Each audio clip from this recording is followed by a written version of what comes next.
This is CBC Winnipeg News.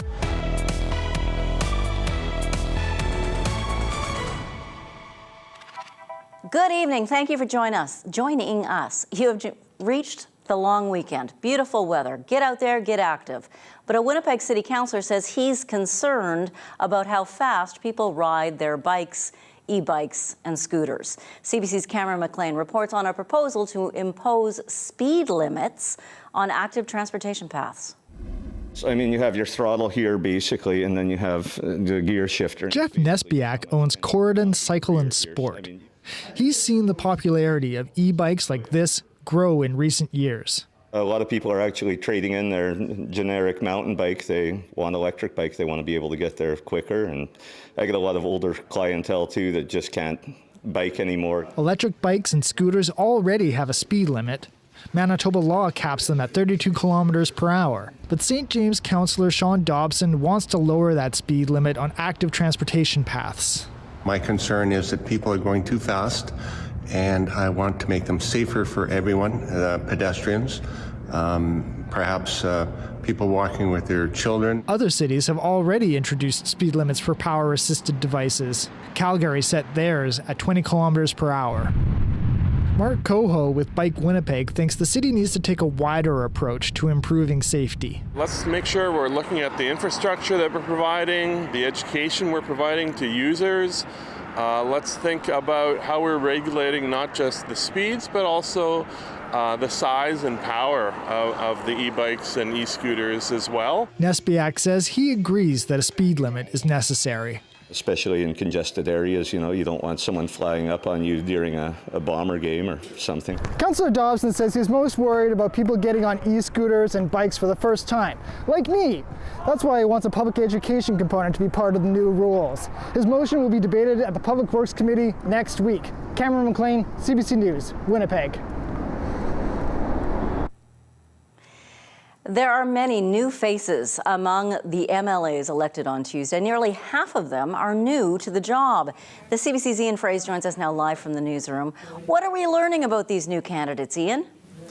Janet, some of them are making history.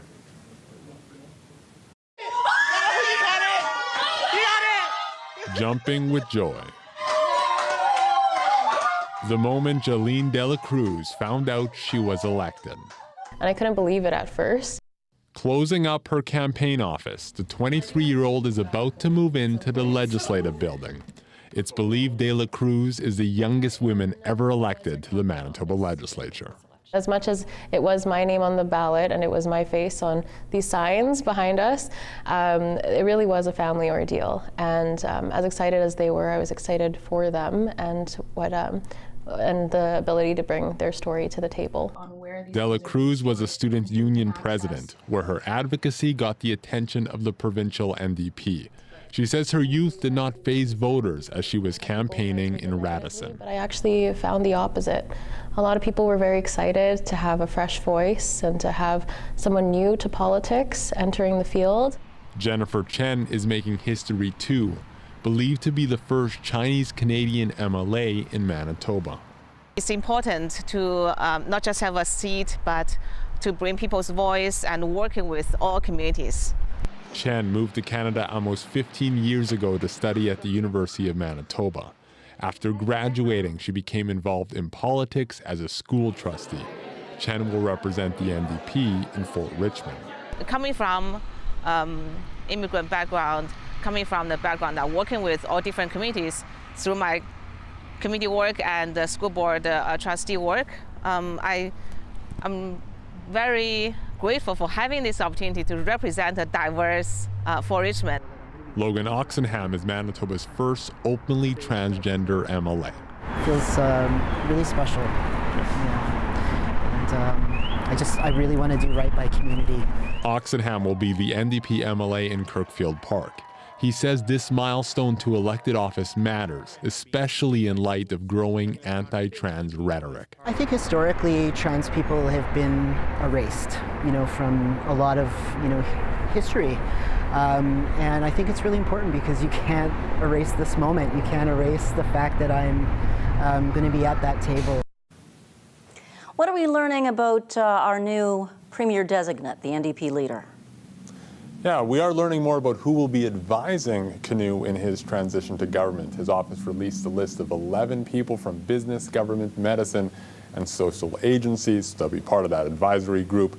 It includes prominent Dr. Eric Jacobson, Joy Kramer with the Southern Chiefs Organization, and Brandon Burley, the outgoing mayor of Morden. Janet. Thank you very much, Ian. That's the CBC's Ian Fraser reporting live from the newsroom. Manitoba Progressive Conservatives are starting to look for a new leader. On election night, Heather Stephenson announced she will be stepping down. But as CBC's Bartley Kivas reports, that won't happen anytime soon. It is with a heavy heart tonight that I am announcing that I will be stepping down as the leader of the Progressive Conservative Party of Manitoba. Heather Stephenson didn't waste time in announcing her resignation, but her departure from her job as PC leader will take time. She plans to serve as opposition leader for another year to 18 months when the party plans to choose a new leader. We're not in a rush at all.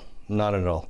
We're going to make sure this is done right. Brent Pools is president of the Manitoba Progressive Conservatives. We want to make sure that anybody who's interested in running gets the opportunity to run.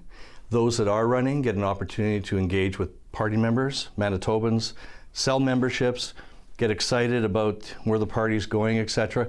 And that's the plan. This PC leadership process will last far longer than the last Tory contest in 2021, when Stephenson edged past Shelley Glover after a 2-month race tarnished by missing mail-in ballots in a subsequent court case.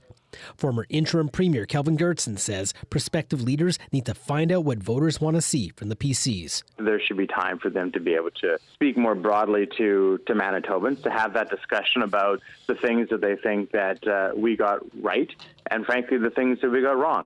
There are many in the party who feel the 2023 PC campaign was far too negative for Manitoba and strayed too far to the right. I think that the party has a lot of soul searching to do and certainly needs to determine its identity as to whether or not it's remaining as a progressive conservative party. The party president said he also felt the 2023 campaign went too far right. Yeah, it did. To prevent that from happening again, Brent Pools says the next leader must ensure the Manitoba PCs hug the center of the political spectrum. Most Manitobans are in the middle.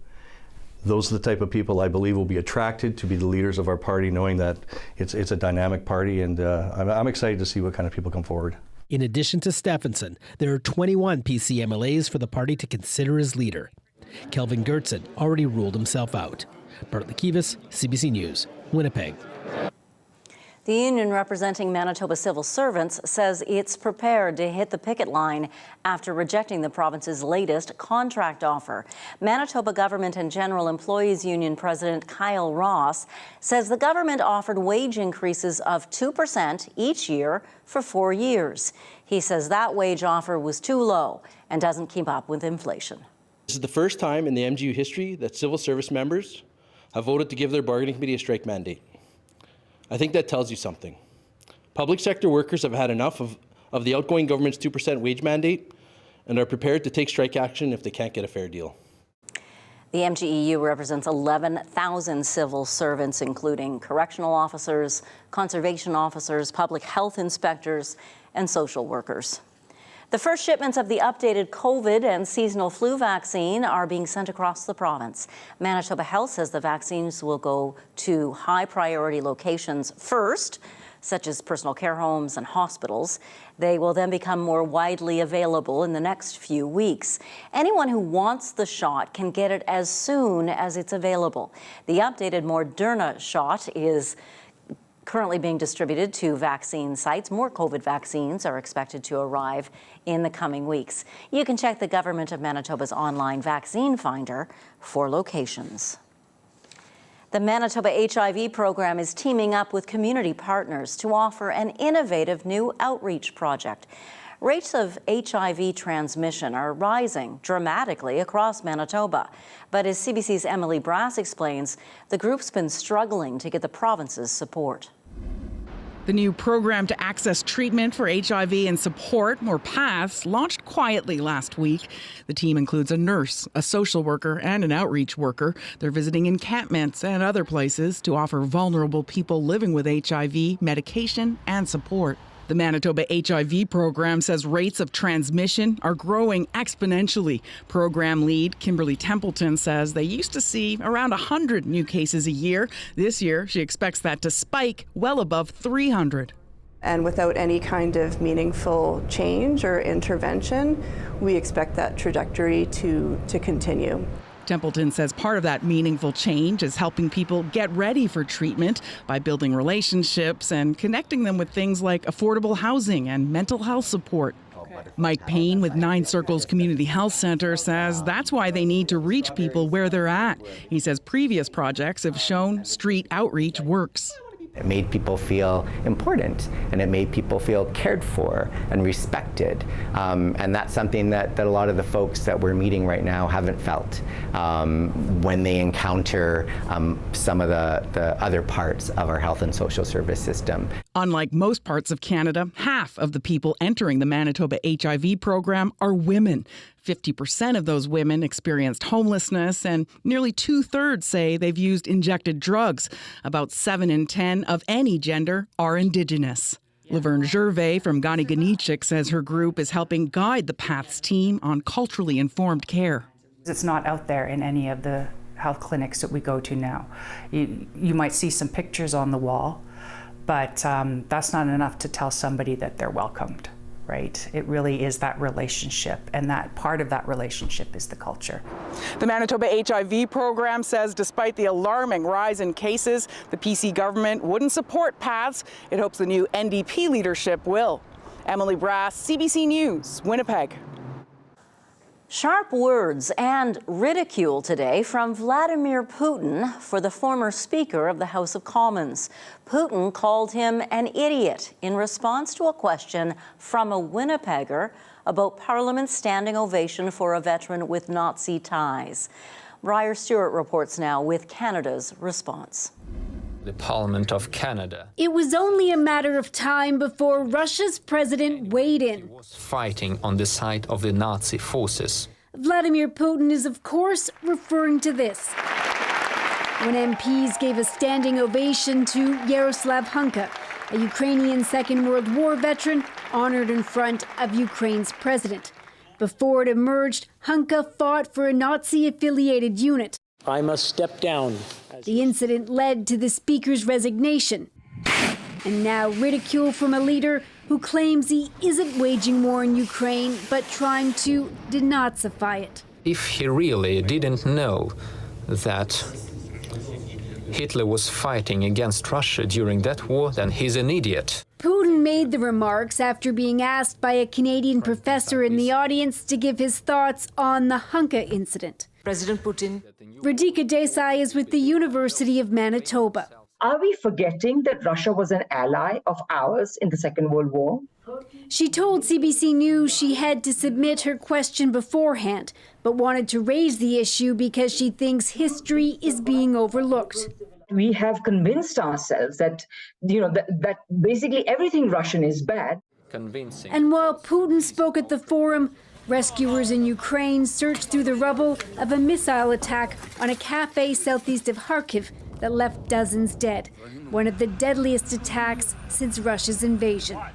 Russia right now, even as we speak, is killing the brave people of Ukraine. And we need to push back against everything that Vladimir Putin says and does. Canada's Deputy Prime Minister condemned that attack and urged people to not let Putin use the Hunka affair to help justify his war. Briar Stewart, CBC News, London.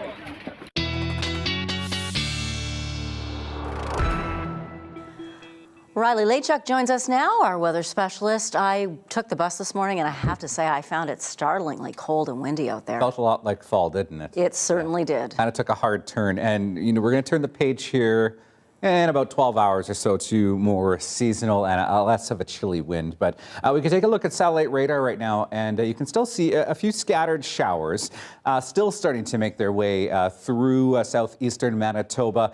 Some of that lake effect coming off of Lake Winnipeg. We did see some of that earlier in the day off of Lake Manitoba as well, which did bring some shower activity through the Winnipeg region and into the Interlake throughout the day today. So wanted to take you back to this morning. Single-digit temperatures, 4 in Melita, 6 in both Brandon and Winnipeg. But look at just out to our west at about 6 o'clock in the morning, Saskatoon at -5 this morning. And that's kind of what we're looking at first thing in the morning tomorrow as well. 2 degrees by 6 o'clock in the morning in Winnipeg. Brandon down to 1 overnight. And we could even see some temperatures dipping below 0 first thing in the morning tomorrow. So certainly going to be a chilly one, but, you know, fairly seasonal for this time of the year. So looking at what the weekend holds for us here, you can see some of the scattered shower activity starting to make its way out by the time we get into the morning. This is sort of the last kick of this instability that we've seen that has brought some of these gusty northwesterly winds. Could even see some mixing up in northern Manitoba. Thompson over toward Lynn Lake could get some flurries early in the morning. That does begin to trail off by the time we get into the afternoon. We'll start to see some sunnier skies.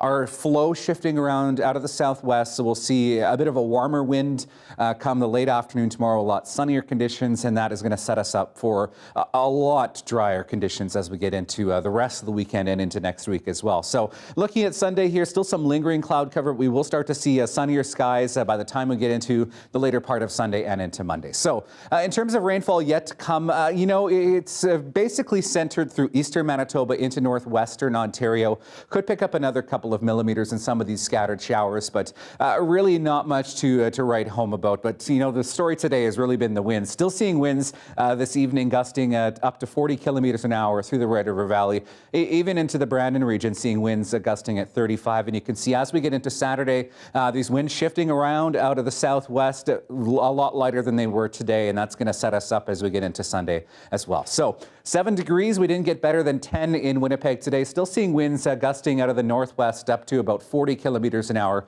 Pressure rising as that high pressure ridge begins to set in ahead of the weekend here. So we're looking at 1 degree overnight tonight in Winnipeg. We'll start to see some clear breaks. Could see some scattered cloud cover or some showers first thing in the morning tomorrow at 3 degrees, and in the afternoon clearing and 11 tomorrow afternoon. And that sets us up for a sunnier Sunday at 12 degrees and a lot more sunshine, Janet, coming into the early part of next week. 12 for Monday, 11 for Tuesday. And we're looking at temperatures similar to this as we get into your long-range forecast, and I'll talk about that later on in the show. Perfect. So you still need your sunglasses, yes, at least, and maybe, exactly. you know, a light coat. That's fine. Thank you very much, Riley. A high school athlete hopes to inspire others with his story. Isaac Ross hadn't played on a football team until 3 years ago when his family moved from their home community of Barons River to Winnipeg. Now Ross hopes to one day play the sport professionally, and he wants to show others, including his younger brothers, that they can do anything they put their mind to. The CBC's Kevin Nipatebo spent time with Ross and his family. It won't be beat! It won't be beat! It won't be beat! I feel like I was made for this sport. I don't feel like there's anything else that I belong to other than football. I come from a community up north, about 250 kilometers, called Barons River, and spent most of my life there. It was just brought out here for grade 10, and I kind of just joined the football team just because I was curious, and I always wanted to play football, but we don't really have that kind of stuff up north.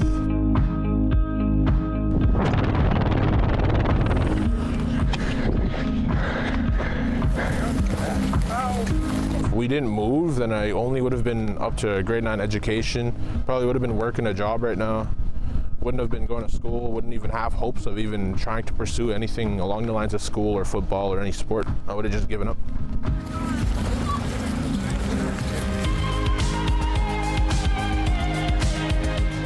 Initially, when you first move, it's quite scary because you come from a really small place and you know everyone there.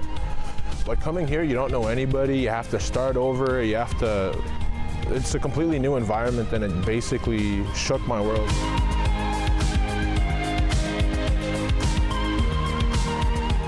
This is my brother Braden Ross. He's in grade 11. And this is my little brother Huey Ross. Huey Ross Jr. He's in grade 9. And this guy over here, this is Larry Green. He comes from my reserve and was my classmate I've known him for basically most of my life. Playing with my siblings and having them on the same field as me, playing with me, it makes me like, my stomach's just, like I have butterflies right now. I'm so excited. He came up to me, introduced himself, shook my hand. I'm Isaac Ross, and I want to play football, and he was like, he was right to go. We have a lot of kids from Barons River, and like when they see these guys playing football, that opens the door for those guys to come out and try it, because they see them playing, they see them being successful, and they see them liking it.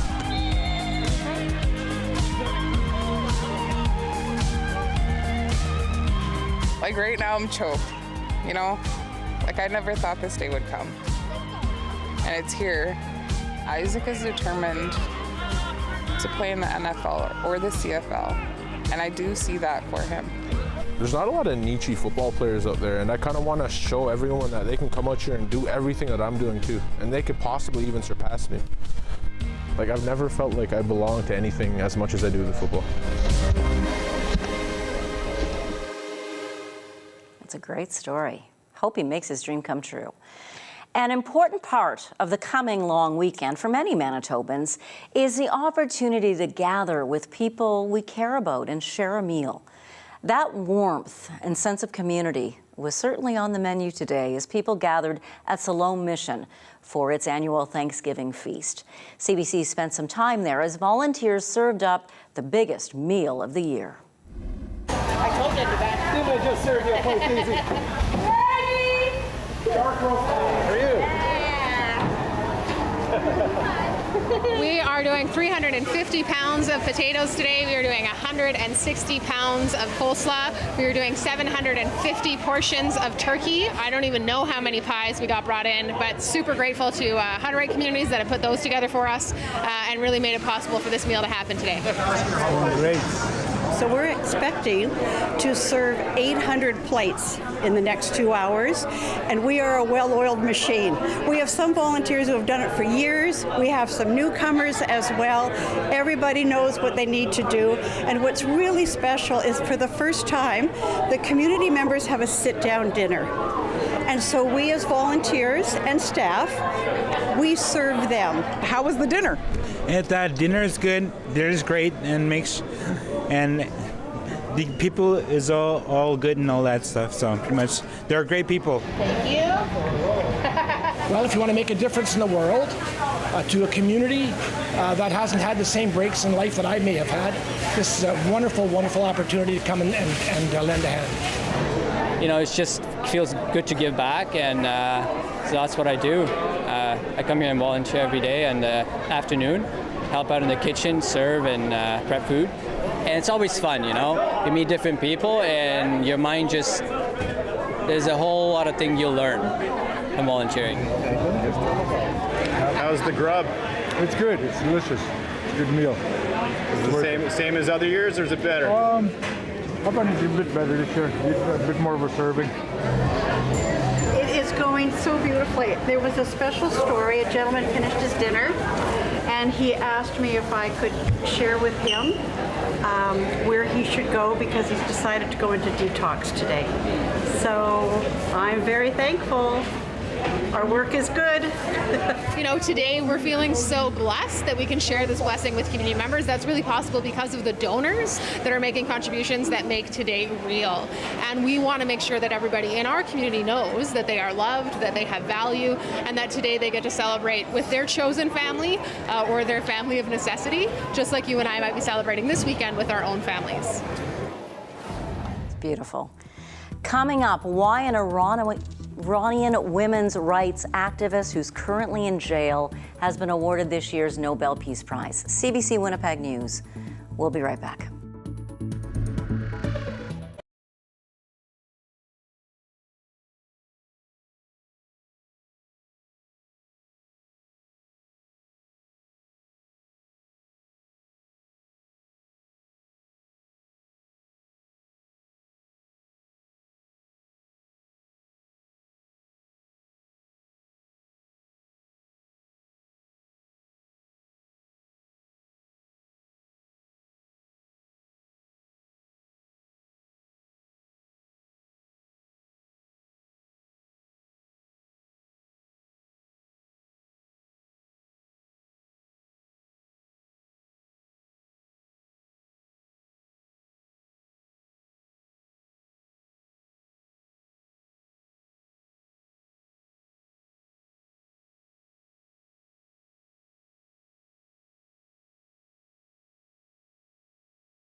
comes to your news, you want up-to-the-minute access. Anytime, anywhere. Get the facts straight from the source. Download the free CBC News app or visit cbcnews.ca for news you can trust. This year's Nobel Peace Prize has been awarded to an Iranian women's rights activist who's currently in jail. Narges Mohammadi is serving multiple sentences in a notorious prison. As Alison Northcott reports, it's just one of many times Mohammadi has been arrested. I hope one day to be able to tell you that execution have stopped in Iran. Narges Mohammadi has been pushing for women's rights in Iran for decades. Her brave struggle has come with tremendous personal cost. Altogether, the regime has arrested her 13 times, convicted her 5 times, and sentenced her to a total of 31 years in prison. Even in Iran's Evin prison, where she's serving 12 years for charges including spreading propaganda against the state, she has continued to speak out, adding her voice to widespread protests triggered by 22-year-old Mahsa Amini, who died last year after she was arrested by Iran's morality police for allegedly not wearing her hijab properly. She started to echo the voice of those who were unknown and voiceless. She was fighting against execution. So you see, she is wounded, but unbreakable, unbowed. And this is what the Iranian women are. Mohammadi hasn't seen her husband or her 2 children in years. Her husband watched the prize announced on TV in exile in France. He says it will open a door for Nargis's motivation in fighting for human rights. It will make her fearless. Last time there was again another fine. This human rights activist in Montreal says Mohammadi is just one of many Iranian women in prison for speaking out. And it comes just days after activists allege a teen girl fell into a coma after a confrontation with morality police, which Iranian authorities deny. In the middle of darkness and continuation of human violation in Iran, it was a ray of hope in my heart. Iran's foreign ministry condemned Mohammadi's prize, calling it biased and politicized. Human rights activists call it bittersweet. Their struggle is being recognized, even as they wage it against terrible odds. Alison Northcott, CBC News, Montreal. Canada's highest court has dismissed a freedom of the press appeal made by several media organizations, including CBC News. The Supreme Court ruled unanimously that media cannot publish pre-trial proceedings of a criminal trial before jurors begin deliberations or before they are dismissed. The ruling says publication bans protect the right of the accused to a fair trial. 2 cases were at issue, one of them the high-profile trial of a Dutch man for his role in the death of Amanda Todd.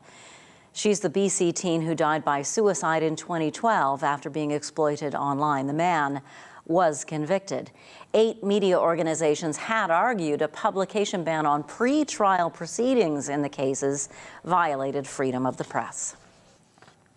Turkey has struck back against the Kurdish militants it blames for attacks yesterday and last weekend. Turkey's military attacked Kurds in both the east of the country and in northern Syria. It says that 26 Kurdish militants in Syria have been neutralized, which means they've been killed. The Defense Ministry also says Turkish airstrikes destroyed 30 militant targets in Syria. There were also clashes in eastern Turkey. Turkey was retaliating for an attack on an army base yesterday that killed 1 person and wounded 7, and for Sunday's bombing in its capital city, Ankara, which wounded 2 police officers. A funeral was held in Syria for the victims of a drone attack on a graduation ceremony for new military officers. Thursday's attack on Homs Military Academy killed 89 people, including 31 women and 5 children. As many as 277 people were injured, according to the health ministry. No one has claimed responsibility for the drone attack, but it is likely to lead to violence in the country's northwest, which is held by the Syrian opposition. The rival sides reached a ceasefire in 2020. The conflict has already killed 500,000 people. The Spanish Coast Guard rescued more than 250 migrants today as they tried to reach the Canary Islands. The Canaries have become the main destination for migrants trying to reach Spain. Migrant arrivals by sea to Spain have increased by a fifth so far this year. Emergency services say more than 1,200 migrants have arrived in the last 6 days. Canada added almost 64,000 jobs in September. That's many more than what economists were expecting. The national unemployment rate held steady at 5.5%. Here in Manitoba, it dropped to 5% even. Nisha Patel digs into the numbers. Another month, another blockbuster jobs report, but many economists say the details aren't as strong as the headline numbers suggest. Most of the jobs were added in education, a sector that can be volatile at this time of year. More people were also hired in transportation and warehousing, though some of those gains were offset with fewer people working in finance and real estate, as well as construction. There was also a surge in part-time hiring, which may be related to booming immigration, with Canada seeing the fastest population growth since 1957. A lot of newcomers, when they first come here, they might have to engage in part-time employment because it's difficult to get full-time jobs right away. The influx of workers is helping to relieve the intense labor shortage facing businesses. So where are you off to today? Though some sectors like trucking are still desperate to hire. Increasingly, it's getting tougher and tougher to find drivers. There's more drivers who are getting older, retiring. There's less new drivers coming into the industries. Meanwhile, workers continue to demand higher compensation, with average hourly wages up 5% year over year. If workers keep asking for more money, which they are getting it, employers are paying them more. Businesses will have to keep raising price, and that puts upward pressure on prices to the consumers. That's a concern for the Bank of Canada, which has raised interest rates 10 times over the past year and a half as it tries to slow the economy to rein in inflation. Canada's job market is proving surprisingly resilient amid all those aggressive interest rate hikes. Though the economy is cooling and inflation has slowed, market watchers bet there's a 40% chance the Bank of Canada will hike interest rates later this month. Nisha Patel, CBC News, Toronto. Police in Spain have seized 74,000 kilos of stolen olives. It's just the latest theft involving that prized crop, a crime wave triggered by soaring prices and a shrinking harvest. 12 people in total were arrested for their suspected involvement in this heist. The raid took place in the province of Seville at an establishment where olives are traded. There's no word on what happened to all those olives. Hopefully, given that they're in such high demand, they won't be stored as evidence for too long and can find their way into someone's table sometime soon. Is it possible for concrete to go green? Coming up, we look at carbon-negative concrete solutions. You're watching CBC Winnipeg News.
As the Canadian government tries to cut carbon emissions, it's taking a hard look at concrete.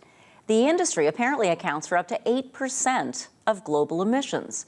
Now, a factory in Drummondville, Quebec, is trying to be part of the solution. It's selling a cement-free, carbon-negative concrete. Rowan Kennedy explains. For more than 50 years, Patio Drummond has used cement powder. It's an excellent way to bind water with rock, making concrete. But producing cement is one reason why construction pollutes so much. These blocks could be a solution. They're held together with the waste product from making steel instead of cement. In this curing chamber, CO2 is trapped inside the blocks. And as we inject this CO2, the calcium carbonate forms, and that's what binds the concrete and make it hard. An independent firm says carbocrete blocks are carbon negative over their life cycle.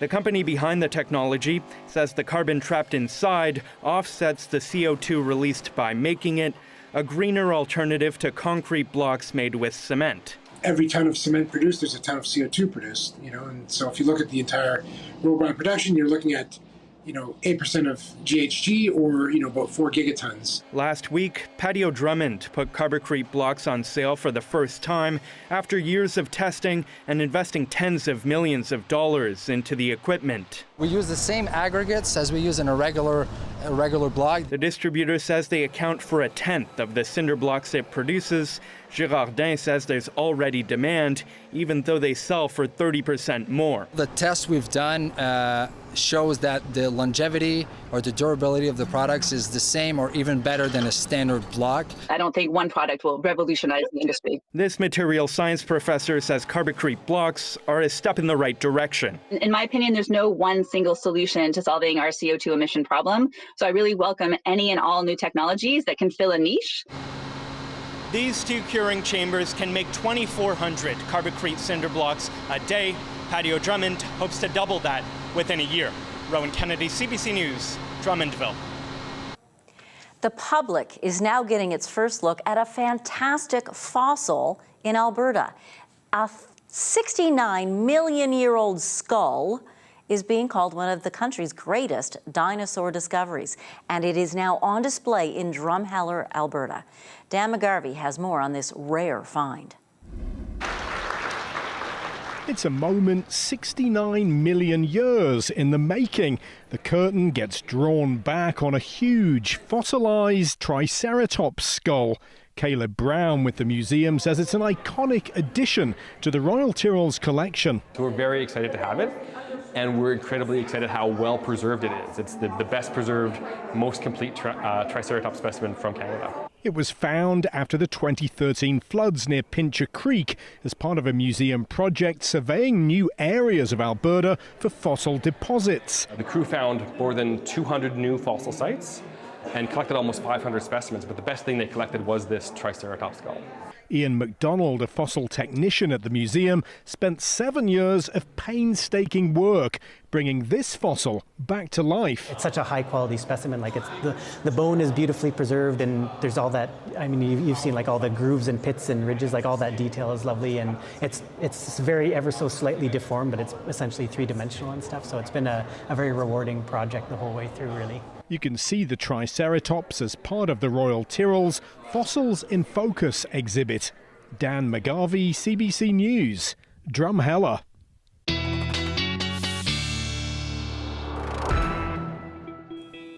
Our weather specialist Riley Lachuk joins us once again. So we here in Winnipeg, in Manitoba, are in for a dry weekend. Mostly dry. But not so much my friends and family in Nova Scotia. Yeah, we're expecting some widespread rain and some windy conditions in other parts of the country. Could even see some snow into parts of Quebec into the early part of next week, all because of a post-tropical storm that is moving further to the north. Post-tropical storm Philippe, here you can see on this map here, right in the area around Bermuda right now, and we have winds sustained at about 85 kilometers an hour as it heads toward St. George. As we advance into the weekend, you can see it making a line here toward the coast of Maine, the coast of New Brunswick, and with that, bringing some pretty intense rainfall and some very strong winds to parts of Nova Scotia and New Brunswick as we time it out here through the weekend. You can see Saturday afternoon making landfall around the coastline along Maine and spreading some rain up into New Brunswick and Nova Scotia by the time we get into Saturday. And by the time we get into the later part of the weekend, parts of northern Quebec could start to see some snow as a result of this post-tropical storm. Closer to home right now, 7 degrees at the airport in Winnipeg and 8 downtown at the Forks. 8s and 7s around much of the region. This is a little bit cooler than normal for this time of the year. 5s and 4s along the western edge of Manitoba, and in the north, pretty similar temperatures as well. 4s and 5s, 6 degrees right now in Thompson, Norway House at 8. As we look at the forecast for tonight, we are expecting maybe a few more scattered showers through northwestern Ontario through the night tonight, getting down to 2 to 4 degrees. Much the same for the Red River Valley. We're starting to see some of that scattered shower activity taper off the further east you go through the evening tonight. But temperatures in the Winnipeg region right around the freezing mark tonight. We'll see some cloud and some clear patches through the night tonight. Below zero for Brandon up through the Riding Mountain region, looking at lows around -1 tonight and 1 degrees for most of the rest of southwestern Manitoba. And in the north, seeing a chance of showers continuing tonight through the northwestern part of Manitoba. 2s for Norway House and Thompson, as well as Gillam and Island Lake. And into the day tomorrow, we're looking at temperatures a bit warmer. This is above seasonal for northern Manitoba through Flin Flon and the Pas, but still a chance of showers the further east you go through the day tomorrow. Pleasant conditions through the southeast tomorrow, 16s and 17s with a mix of sun and clouds. As we get into the Red River Valley, we're expecting a chance of morning showers to the Winnipeg region, 11, 13s for the most part tomorrow, and we're looking at temperatures around 7 to 9 degrees for northwestern Ontario, Janet, and a chance of showers pretty much region-wide early in the day tomorrow. Okay, early in the day, that's fine. Thank you, Riley. We'll check in with you a little later. Now, I'm sure you've heard of elf on a shelf.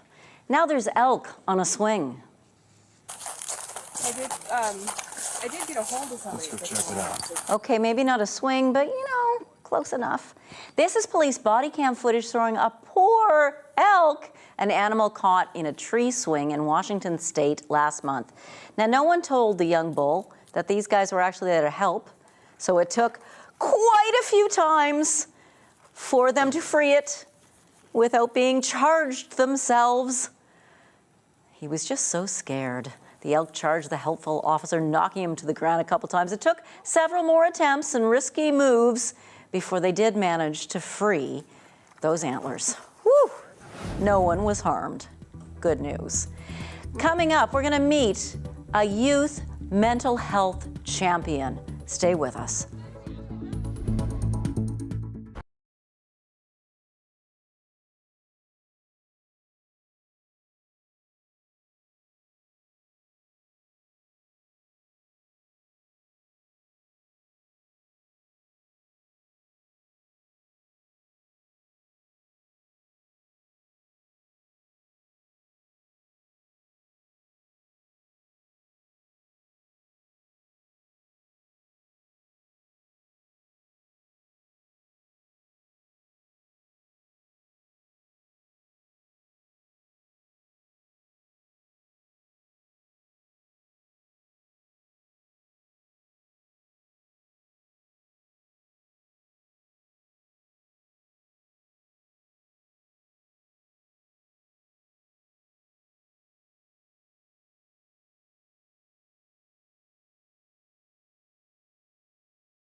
The Canadian Alliance on Mental Illness and Mental Health is an organization committed to mental health education. This week, it named a 20-year-old student at Wilfrid Laurier University in Ontario its Youth Champion of Mental Health 2023. Tina Colosso started an online club where she and fellow students can feel safe talking about social anxiety or any other mental health struggles they may be having. I spoke with Tina yesterday. Tina Colosso, thank you for joining us. Thank you for having me. What does it mean to you to be named a mental health champion? It's an absolute honor. It's not just like the act of simply being recognized by the greater community, but being recognized for creating a positive impact in the lives of many and hopefully many more. A lot of people are worried about the lingering impact of the isolation we experienced during the pandemic on people your age and a little bit younger. It would have been hard for teenagers to be isolated during that time. What lingering impact do you see? So speaking from my experience of what I see in my community, a lot of people are still very shy about being themselves and are very worried about what other people might be thinking of them. They're still very reserved and I guess not very familiar with being in like very social situations. You think more so because of the pandemic isolation than they would be naturally?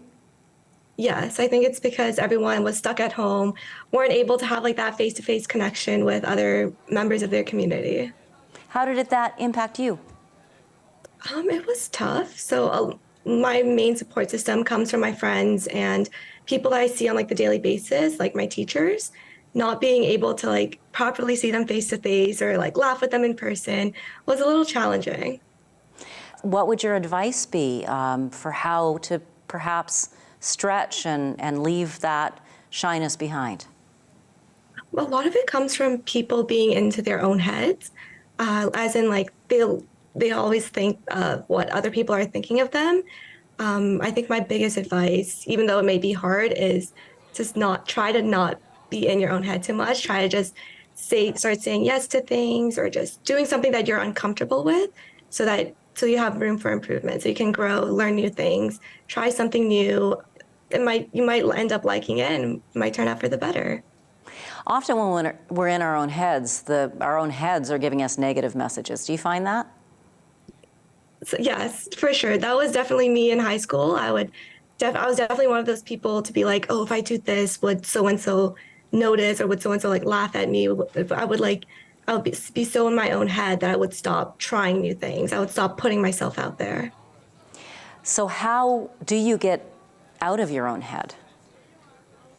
For me, it was taking a step back, just like taking 3 deep breaths, listening to my friends. If I was in like certain situation, like social situations, I would mainly focus with my own friends. They were always encouraging, supportive. They weren't judgmental. So I would speak as if I was speaking to them. You mentioned breathing there. Is that a tool you use as well?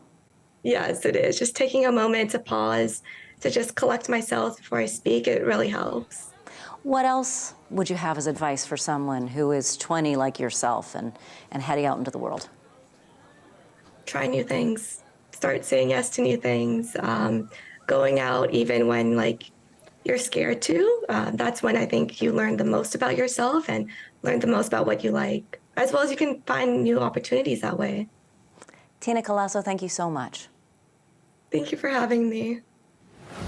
Very smart young woman. Riley Late checks in next with your 7-day forecast, and we've got a daily lift for you as well. Stay with us.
Well, let's have a look at your Thanksgiving forecast. Now we're looking at a pleasant weekend across the province as we head into the day on Sunday and Monday. 12 degrees, mainly sunny and seasonal. As we look at your forecast now, we are looking at 12 as well for both Sunday and Monday with a mix of sun and clouds. And then as we get into the rest of your 7-day forecast, we're looking at mainly sunny and dry conditions. Possibility we could see some frost as we get into the day on Tuesday. Dancing turkey. Yes, we like it.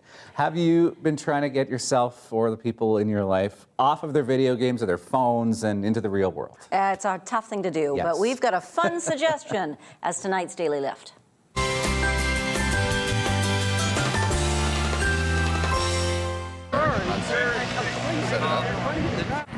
Students got together at the University of Manitoba to try a little bit of live-action role-play known as LARPing. Bit of bashing, but lots of laughs as students were introduced to this activity. No experience necessary. LARPing is where our participants portray characters from video game worlds. It combines acting, improvising, gaming, and costume play or cosplay. And it looks like a heck of a lot of fun. We heard a lot of laughter, Riley, on from the people who were trying this out. I sure hope those are foam. I think they probably are. Yeah, they probably are. I sure hope you have a fabulous weekend. We have a long weekend too, so we'll see you on Tuesday.